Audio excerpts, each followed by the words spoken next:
I think we can all agree that most of the time, real estate investors start out as bird dogs or finding deals for other established investors.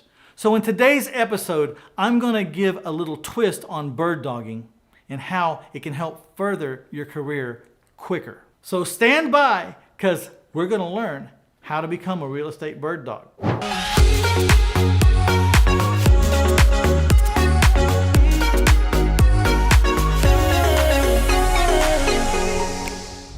All right, let's talk about what a bird dog is, how to be an effective bird dog, how to find the right investor to work with as a bird dog, and then a special little twist that'll add to your repertoire and make a big difference in your life. So what is a bird dog? A lot of this information will be obvious to some of the listeners out there, but some not so obvious. Bird dogs are commissioned deal finders. They go out there into the world and they start kicking around the rocks and stirring up a bunch of dust, knocking on a bunch of doors, finding out who's interested in selling their house for cash now, today. It's a very important job, and a lot of money can be made at this job. The better you get at it, the more you'll make. So let's talk about how to get good at it, and then I'm going to tell you how to get better at it. You get good at it when you understand some strategies to find houses.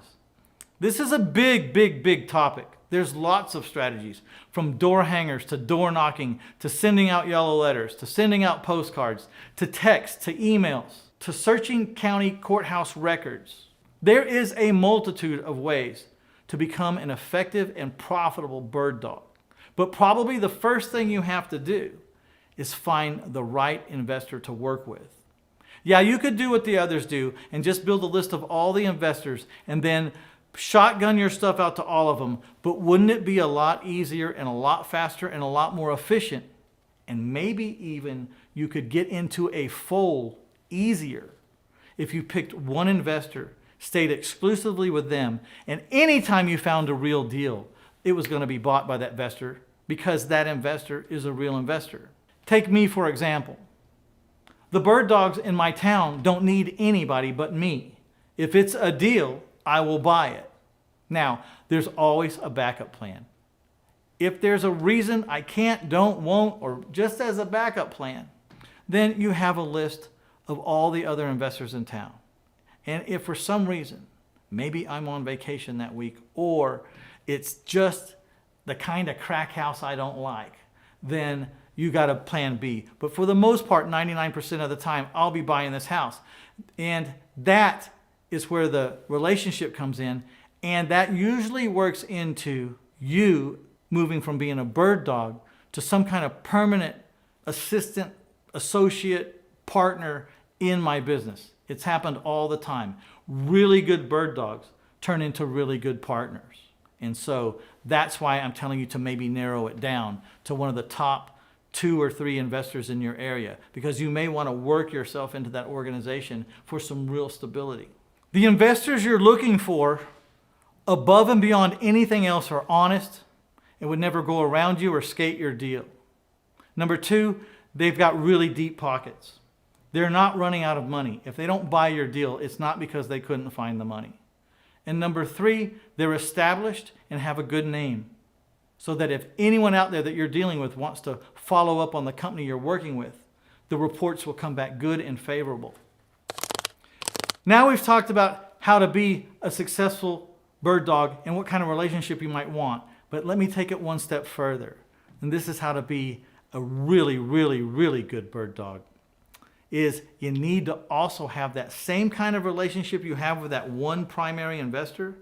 You got to have that same relationship with a real estate agent, so that when you're talking to a motivated seller and they just don't want to sell at your price, or they want to sell for market price, then you have a place to take them. Every bird dogger I know, once they hit the point where the motivated seller does not want to make a deal with them, they quit and they go home. Every acquisition guy I know does that. They try to get the price, they try to get the house under contract, they try to get a deal going with them, and the seller just won't sign because he wants more than they're offering. Or they want market price. And as in real estate investors, we can only pay so much, and we certainly can't pay market price. So they just walk away. But if you had the right realtor as an associate right behind you, then you could say, you know what? I'm here to help you. We can't get together on the cash price on this, and I can't buy your house right now today. So let me help you by introducing you to Betty over here, who will list your house and will get you closer to, if not the amount you're asking for. And in today's market, maybe even a little more than you're asking for, because bids are coming in over the asking price. But let me get you an appointment with Betty. And so then Betty comes in and gets the listing and makes a sale and makes that $10,000 commission. And you know, there might be a little upside in it for you somehow. Now, be sure you check with the states and the rules and the regs in your state about sharing commissions with realtors, but there's normally a way to compensate each other. So get a real estate agent right here in your back pocket and make sure that every transaction you do results in business for somebody. If it's not for you, then let's help someone else get some business, because I think this will all come back around. So there you have it. The twist that almost every wholesaler, every bird dog doesn't have.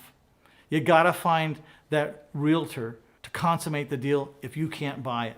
So you gotta get the listing for somebody. They gotta list it with somebody. Someone's gonna sell that house. Make sure you're involved in that team. So you need an investor and you need a real estate agent.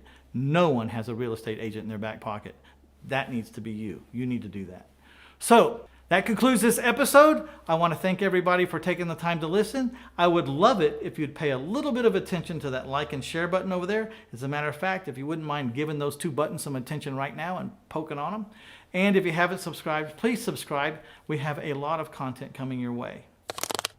For staying to the end of this episode, I would love to give you a free copy of my book plus PowerPoint presentation. So the name of the book is My Life in 1,000 Houses, Failing Forward to Financial Freedom.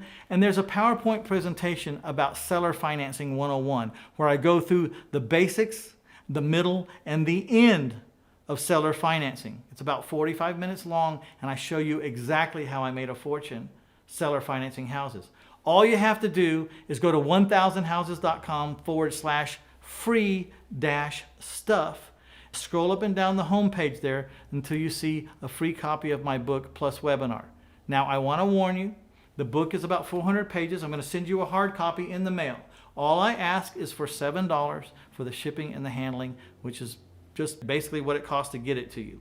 And the PowerPoint will be delivered digitally to you right away. So you'll get something right away, and then you'll receive something in the mail, and the total cost would be $7 for the shipping and the handling. Thank you very much, and I will see you in the next episode.